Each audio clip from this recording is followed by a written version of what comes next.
ನಮಸ್ತೆ. 14/4/2025 ಸೋಮವಾರ ದಿನ, ಕೃಷ್ಣ ಪಕ್ಷ. ಇವತ್ತೊಂದು ವಿಶೇಷ ದಿನ.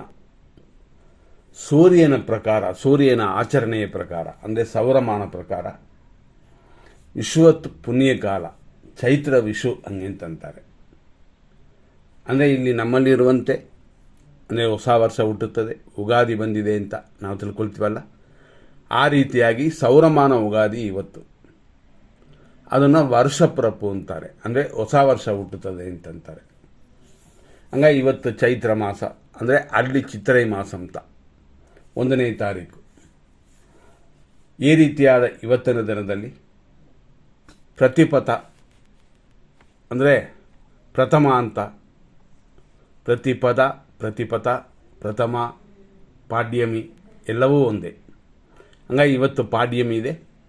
ಬೆಳಗ್ಗೆ 8:25 ಆಮೇಲೆ ಬರೋದೆ ದ್ವಿತೀಯ. ಇವತ್ತಿನ ನಕ್ಷತ್ರ ಸ್ವಾತಿ.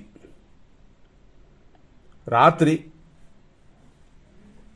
ಅಂದರೆ 12:13:18 ಅಂದರೆ ರಾತ್ರಿ 12:13:18 ಸ್ವಾತಿ ನಕ್ಷತ್ರವಿದೆ. ಅಲ್ಲಿಯವರೆಗೂ ಇವತ್ತಿನ ವಿಶೇಷ ರಾಜ ಸನ್ಮಾನ, ಅಮೃತವೆಲ್ಲ ಕೂಡಿ ಬಂದಿದೆ, ಆದ್ದರಿಂದಾಗಿ ಶುಭ ದಿನ. ಆನಂತರ ಬರೋದು ವಿಶಾಖ ನಕ್ಷತ್ರ. ಅದು 50% ಮಾತ್ರ ಚೆನ್ನಾಗಿರುತ್ತದೆ. ಯಾಕೆಂತಂದರೆ ಆ ನಂತರ ಅಂದರೆ ರಾತ್ರಿ 12:14 ಮೇಲೆ ಬರುವಂಥ ವಿಶಾಖ ನಕ್ಷತ್ರ ಮರರ ಯೋಗವು ಮತ್ತು ಮಿತ್ರ ಅಂತ 2 ಥರ ಕೊಡ್ತದೆ. ಆದ್ದರಿಂದ ರಾತ್ರಿಯಲ್ಲಿ ಬರೋದು 50% ಅಷ್ಟೇ. ಆದರೆ ಬೆಳಗ್ಗೆಯಿಂದ ರಾತ್ರಿಯವರೆಗೂ ಶುಭವಾಗಿರೋದರಿಂದ ಒಳ್ಳೆಯ ದಿನ ಅಂತ ತಿಳ್ಕೊಬೋದು. ಆದರೂ ಸೂರ್ಯ ಆಚರಣೆಯನ್ನು ಮಾಡುವವರು ಶೂನ್ಯ ತಿಥಿ ಅಂತ ಇವತ್ತು ಅಂತಾರೆ. ಶೂನ್ಯ ತಿಥಿಯಲ್ಲಿ ಶುಭ ಕಾರ್ಯಗಳಿಲ್ಲ ಅಂತ ನೋಡಿಕೊಂಡು ಅವರವ್ರಿಗೆ ತಕ್ಕಂತೆ ಮಾಡುವಂಥದ್ದು ಉತ್ತಮ. ಇವತ್ತು ಮತ್ತಷ್ಟು ವಿಶೇಷಗಳನ್ನ ನೋಡೋಣ. ಇವತ್ತಿನ ದಿನ ಪ್ರಕಾರ ನಾವು ಹೇಳಿದ್ವಿ, ಸ್ವಾತಿ ನಕ್ಷತ್ರ ಅಂತ. ಇದು ಮಹಾನಕ್ಷತ್ರ, ದೇವಗಣ, ಶುಭ ನಕ್ಷತ್ರ. ಈ ರೀತಿಯಾಗಿ ಇವತ್ತಿನ ದಿನವಿದೆ. ಅದು ಅಲ್ಲದೆ ಇವತ್ತೆಲ್ಲ ರಾಶಿ ತುಲಾ ರಾಶಿ, ದಿನ ಪೂರ್ತಿ ಹಾಗೆ ಇದೆ. ಈ ಸ್ವಾತಿ ನಕ್ಷತ್ರದ 1ನೇ ಪಾದ, 2ನೇ ಪಾದ ಅಂತಲ್ಲ, ನಾವು ಪಾದಗಳನ್ನ ಲೆಕ್ಕಗಳು ಮಾಡ್ತೀವಿ. ಆದರೂ ಇವತ್ತು 1ನೇ ಪಾದವಿಲ್ಲ, 2ನೇ ಪಾದ ಮಾತ್ರ ಇದೆ. ಬೆಳಿಗ್ಗೆ ಸೂರ್ಯೋದಯ ಅಂದರೆ 6:12 10:42 ಸ್ವಾತಿ ನಕ್ಷತ್ರದ 2ನೇ ಪಾದ. ಆನಂತರ ಅಂದರೆ 10:42 ಮೇಲೆ ಸಂಜೆ 5:28 3ನೇ ಪಾದ ಸ್ವಾತಿ ನಕ್ಷತ್ರ. ಅದಾದ ನಂತರ ರಾತ್ರಿ 12:13 ಸ್ವಾತಿ ನಕ್ಷತ್ರ 4ನೇ ಪಾದವಿದೆ.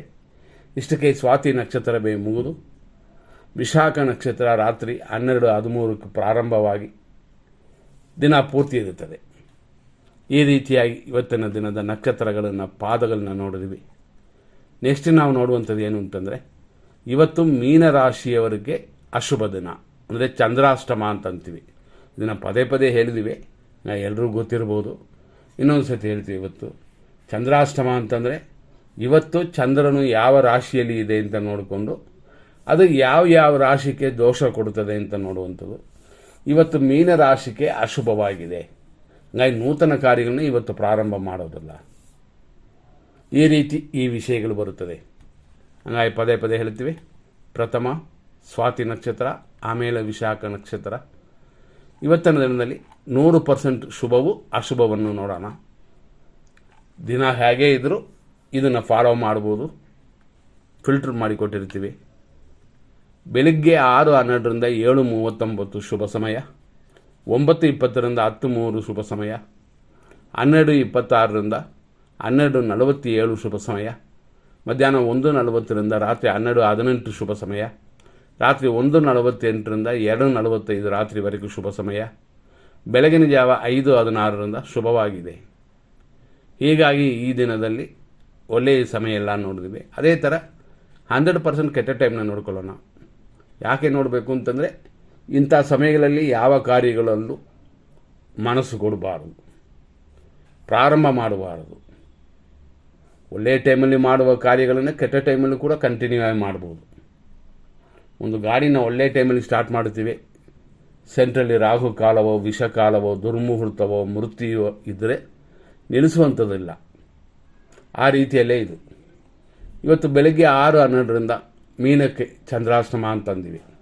7:41 9:14 ವಿಷಕಾಲ, 7:45 9:18 ರಾಹುಕಾಲ, 10:05 12:17 ಮೃತ್ಯು ಪಂಚಕ, 10:51 12:24 ಯಮಕಂಡ ಕಾಲ, ಮಧ್ಯಾಹ್ನ 12:49 ಮೇಲೆ 1:38 ದುರ್ಮುಹೂರ್ತ, ರಾತ್ರಿ 12:20 1:46 ವಿಷಕಾಲ, ರಾತ್ರಿ 2:47 ಅಂದರೆ ಲೇಟ್ ನೈಟ್, 4:30 ಬೆಳಗಿನ ಜಾವದವರೆಗೂ ಮೃತ್ಯು ಪಂಚಕ.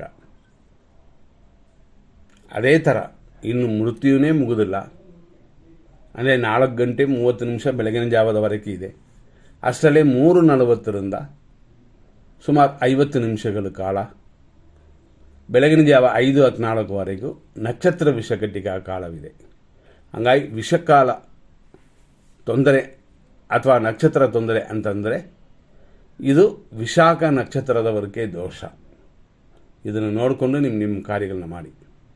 ಕೆಲವರು ಬೆಳಗಿನ ಜಾವದಲ್ಲಿ ಅಂದರೆ ಬ್ರಹ್ಮ ಮುಹೂರ್ತದಲ್ಲಿ ಕೆಲವು ಕಾರ್ಯಗಳನ್ನ ಪ್ರಾರಂಭ ಮಾಡ್ತೀವಿ ಅಂತೀವಿ. ವಿಶಾಖ ನಕ್ಷತ್ರಕ್ಕೆ ಅದು ಅನುಕೂಲವಿಲ್ಲದ ದಿನವಾಗಿರುತ್ತದೆ. ನೋಡಿಕೊಂಡು ನಿಮ್ಮ ಕಾರ್ಯಗಳನ್ನ ಮಾಡಿ. ಇಷ್ಟರಲ್ಲಿ ಕೆಲವರು ಏನು ಮಾಡ್ತಾರೆ, ಗುರು ಹೊರೆ ಶುಕ್ರ ಹೊರೆ ಈ ರೀತಿ ಕೆಲವು ವಿಷಯಗಳನ್ನ ತಿಳ್ಕೊಳ್ತಾರೆ. ಅದರಲ್ಲೂ ಕೂಡ ನಾ ಫಸ್ಟೇ ಹೇಳಿದ್ವಿ, ಶುಭ ಸಮಯದಲ್ಲಿ ಗುರು ಹೊರೆಯಲ್ಲಿ ಶುಭವಾಗಿ ಕೆಲವು ಹೊರೆಗಳಿದ್ದರೆ ಶುಭವಾಗಿರುತ್ತದೆ. ಅಶುಭ ಹೊರೆಗಳು ಬಂದರೆ ಸ್ವಲ್ಪ ಅದರದ ತೂಕ ಕಡಿಮೆ ಆಗುತ್ತದೆ. ಉದಾಹರಣೆ ನೋಡೋಣ. ಗುರು ಹೊರೆ ಇವತ್ತು ಬೆಳಗ್ಗೆ 8:12 9:14 ಇದೆ. ಆದರೆ ಆ ಸಮಯದವರೆಗೆ ನಮಗೆ ಏನಿದೆ ಅಂತಂದರೆ ರಾಹು ಕಾಲ ಇರೋದರಿಂದ ಗುರು ಹೊರೆಯ ತೂಕ ಕಡಿಮೆ ಇರುತ್ತದೆ. ಅದೇ ಸಮಯದಲ್ಲಿ 9:20 10:03 ಶುಭ ಸಮಯ. ಈ ಸಮಯದಲ್ಲಿ ಶುಭ ಮುಹೂರ್ತ ಸ್ಟಾರ್ಟ್ ಆಗುತ್ತೆ. ನಾವು ಹೇಳುವ 9:20 ಮಾತ್ರ. ಏಕೆಂತಂದರೆ ಇಲ್ಲಿ ಪಂಚಾಂಗದಲ್ಲಿ 8:25 10:05 ಕೊಟ್ಟಿರ್ಬೋದು. ಆದರೂ ಅದರಲ್ಲಿ 9:20 ಮೇಲೆ 10:03 ಶುಭವಾಗಿದೆ. ಅದೇ ಥರ ಇನ್ನೊಂದು ಶುಭ ಸಮಯವನ್ನು ನೋಡೋಣ. ಅಭಿಜಿತ್ ಮುಹೂರ್ತ ಮಧ್ಯಾಹ್ನ. ಏನೇ ದೋಷಗಳಿದ್ದರೂ, ವಾರ ಕಾಲ ದೇಶದ ದೋಷಗಳಿದ್ದರೂ ಹೋಗಲಾಡಿಸುವ ಶಕ್ತಿ ಅಭಿಜಿತ್ ಮುಹೂರ್ತಕ್ಕೆ ಇದೆ ಅಂತ ಹಿರಿಯರು ಕೊಟ್ಟಿರುವಂಥದ್ದು. ಆದರೂ ನಾವು ಅದರಲ್ಲೂ ಕೂಡ ಟೆಸ್ಟ್ ಮಾಡ್ತೀವಿ. 11:59 ಅಂದರೆ ಆ ಮಧ್ಯಾಹ್ನ 12 ಗಂಟೆಯಿಂದ 12:49 ಅಭಿಜಿತ್ ಮುಹೂರ್ತ ಅಂತ ಅಂದರೂ ಕೂಡ 12:26 ಮೇಲೆ 12:49 ಶುಭವಾಗಿರುತ್ತದೆ. ಈ ರೀತಿ ತಿಳ್ಕೋಬೇಕು. ನಾವು ಒಳ್ಳೆಯ ಟೈಮಲ್ಲಿ ಇರುವ ಕೆಟ್ಟೋದನ್ನೆಲ್ಲ ಫಿಲ್ಟರ್ ಮಾಡಿ ಈ ಥರ ಕೊಡ್ತಿದ್ವಿ. ಆ ರೀತಿಯಾಗಿ ಇನ್ನೊಂದು ಸಮಯ ಅಂತ ನೋಡಿದ್ರೆ ಧನ ಲಾಭ ಕಾಲ. ಇದು 12:20 1:53 ಇದೆ. ಆದರೂ ಇದರಲ್ಲಿ ಶುಭವಾಗಿರುವಂಥ ಸಮಯ ಅಂತಂದರೆ ಮಧ್ಯಾಹ್ನ 1:40 ಸ್ವಲ್ಪ ಅಂದರೆ 1:53 ಶುಭಕರವಾಗಿರುತ್ತದೆ. ಇಷ್ಟೆಲ್ಲ ನೋಡ್ಕೊಳ್ಳಿ. ಇನ್ನೊಂದು ಸಮಯ ಅಮೃತ ಗಳಿಗೆ ಅಂತ ಮಧ್ಯಾಹ್ನ 2:18 4:07 ಓಕೆ, ಇದರಲ್ಲೂ ಶುಭವಿದೆ. ಈ ಥರ ನಾವು ಕೊಟ್ಟಿರುವ, ಆದರೂ ನಿಮಗೆ ಇಷ್ಟೆಲ್ಲ ಕಷ್ಟ ಬೇಡ ಅಂತಲೇ ಅದನ್ನು ವಿಂಗಡಿಸಿ ಫಿಲ್ಟರ್ ಮಾಡಿ ಕೊಟ್ಟಿರ್ತೀವಿ. ನೋಡ್ಕೊಂಡು ನಿಮ್ಮ ಕಾರ್ಯಗಳನ್ನ ಮಾಡಿ. ಇವತ್ತು ಮತ್ತಷ್ಟು ವಿಶೇಷಗಳು, ತಾರಾಬಲ ಚಂದ್ರಬಲ ಅದನ್ನು ನೋಡೋಕ್ಕೆ ಮುಂಚೆ ಮೇಷರಾಶಿಯವರಿಗೆ ಈ ವರ್ಷ ಹಿಂಗಿದೆ ಅಂತ ಪೂರ್ತಿ ಡೀಟೇಲ್ ಆಗಿ ಕೊಟ್ಟಿದ್ದೀವಿ. ಆದರೂ ಇನ್ನೂ ಒಂದು 2 ದಿನ ಕಾಯಿರಿ. ವೃಷಭ ರಾಶಿ ಅದರ ಅಟ್ಯಾಕ್ ಇರಲಿ 1 ವರ್ಷ ಪೂರ್ತಿ ಅದನ್ನು ಕೂಡ ಮೇಷರಾಶಿಯವರು ನೋಡ್ಬೋದು. ಯಾಕೆಂತಂದರೆ ಅವರವರ ರಾಶಿಗೆ ಕೆಲವು ವಿಷಯಗಳಾದರೂ ವರ್ಷ ಪೂರ್ತಿ ಬರುವಂಥ ಕೆಟ್ಟೋದು ಒಳ್ಳೆಯದು ಅಂತ ಕೆಲವು ವಿಷಯಗಳೆಲ್ಲ ಇರುತ್ತದೆ. ಅದನ್ನು ಕೊಡ್ತೀವಿ. ಅದರಿಂದ ಪೂರ್ತಿ ಡೀಟೇಲ್ ಆಗಿರೋದ್ರಿಂದ ಸ್ವಲ್ಪ ತಡೆದು ಕೊಡ್ತೀವಿ. ಅಂದರೆ 12 ರಾಶಿಗೂ ನಕ್ಷತ್ರಗಳಿಗೂ ಬಂದುಬಿಡ್ತದೆ ಡೀಟೇಲ್. ಅದನ್ನು ನೋಡಿಕೊಳ್ಳೋಣ. ಬೆಳಿಗ್ಗೆ 6:12 ರಾತ್ರಿ 12:13 ಸ್ವಾತಿ ನಕ್ಷತ್ರವಿದೆ. ಹಂಗಾಗಿ ಇವತ್ತು ಅಶ್ವಿನಿ ನಕ್ಷತ್ರದವರಿಗೆ ಹೆಂಗಿರುತ್ತೆ ಅಂತ ನೋಡೋಣ. ಅನುಕೂಲವು ಸುಖವೂ ಉಂಟು, ಅದರಿಂದಾಗಿ ಶುಭ ದಿನ, ಒಳ್ಳೆಯ ಕಾರ್ಯಗಳು ಮಾಡಬಹುದು. ಮುಹೂರ್ತ ಕಾರ್ಯಗಳು ಮಾಡೋಕ್ಕೆ ಸೌರಮಾನ ಆಚರಣೆಯವರು ಶೂನ್ಯ ತಿಥಿ ಇರೋದರಿಂದ ನೋಡ್ಕೊಳ್ಳಿ. ಆದರೂ ಪದೇ ಪದೇ ನಾವು ಹೇಳುವಂಥದ್ದು ಏನು ಅಂತಂದರೆ, ಆ ಕಡೆ ಹೋಗೋದೇ ಇಲ್ಲ ಅಂತಂದಾಗ ಕೆಲವು ಕಾರ್ಯಗಳನ್ನ ಮಾಡ್ಬೋದು. ರಾಜ್ಯ ಸನ್ಮಾನವಿದೆ ರಾತ್ರಿಯವರೆಗೂ. ಈ ರೀತಿಯಾದ ಈ ದಿನದಲ್ಲಿ ಮತ್ತೆ ಭರಣಿ ನಕ್ಷತ್ರವನ್ನು ನೋಡೋಣ. ಅಂದರೆ ಭರಣಿ ನಕ್ಷತ್ರದವರಿಗೆ ಹೇಗಿರುತ್ತೆ ಅಂತ ನೋಡುವಂಥದ್ದು. ಭರಣಿ ನಕ್ಷತ್ರ ಇದು ಮೇಷರಾಶಿಯಲ್ಲಿ 4 ಪಾದಗಳು ಬರುತ್ತದೆ. ನಿಮಗೆ ಪ್ರತ್ಯೇಕ ತಾರೆ, ಹಂಗಾಗಿ ಅನುಕೂಲವಿಲ್ಲದ ದಿನವಿದು. ನೋಡಿಕೊಂಡು ಮಾಡಿ. ಈಗ ನಿಮಗೆ ಸರಿ ಇಲ್ಲ ಅಂತಂದರೂ ನಿಮ್ಮ ಶ್ರೀಮತಿಯವರು ಅಥವಾ ನಿಮ್ಮ ಯಜಮಾನರು, ತಂದೆ ತಾಯಿಗಳು, ಮಕ್ಕಳು ಇವರಿದ್ರ ಮೇಲೆ ಸ್ವಲ್ಪ ನೋಡ್ಕೋಬೋದು. ಆದ್ದರಿಂದ ಇಲ್ಲ ಅಂತಂದರೆ ಇಲ್ಲ ಅಂತ ಕೈ ಬಿಟ್ಟು ಕೂತ್ಕೊಳ್ಳುವಂಥದ್ದಲ್ಲ, ಗಮನಿಸಿ. ಆದರೂ ನಿಮ್ಮ ಕಾರ್ಯಗಳು ಹಣಕಾಸಿನ ವಿಷಯ, ಇನ್ವೆಸ್ಟ್ಮೆಂಟ್ ಮಾಡೋದು ನಿಮ್ಮ ಜಾತಕಕ್ಕೆ ಶುಭವಾಗಿರಬೇಕು, ಅದೆಲ್ಲ ಬೇರೆಯವ್ರಿಗಲ್ಲ. ಈಗ ಮನೆ ಕಟ್ತೀವಿ, ಪಾಯ ಹಾಕ್ತೀವಿ, ಅದು ಯಾರ ಹೆಸರಿಗೆ ಇರುತ್ತೋ ಅವ್ರಿಗೂ ಕೂಡ ಮಾಡ್ಬೋದು.